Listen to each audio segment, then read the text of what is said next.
वही जवां है कबीले की आग का तारा,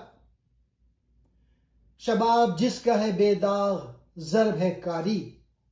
कौम या कबीले की आग का तारा वही नौजवान है जिसकी जवानी पाकीज़ा हो, गुनाहों और कमजोरियों से दागदार ना हो, और जिसकी ज़र्ब यानी अमल, कोशिश, ताकत, कारी यानी मौसर और फैसला कुन हो।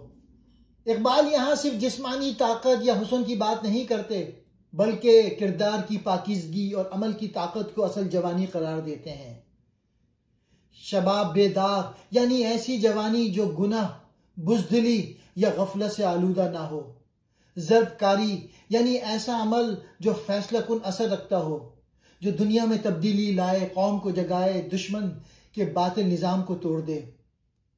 इकबाल का जवान वो है जो पाकीज़ा भी है और पुरअज़म भी, जो अखलाकी तौर पर मजबूत और अमली तौर पर तेज है।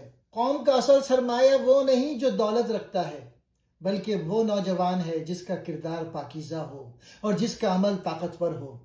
इकबाल का नौजवान न ऐश व आराम का गुलाम है, न फैशन और गफलत का असीर। वो अपनी जवानी को अमल, गैरत, ईमान और जहद के लिए वक्फ कर देता है।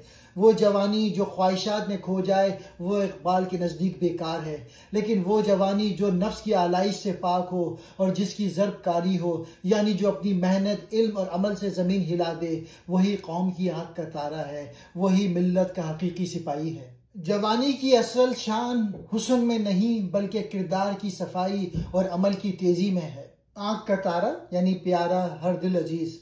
शबाब कहते हैं जवानी को, बेदाग हर गुनाह से पाक। ज़र्ब कहते हैं चोट को, कारी सख्त।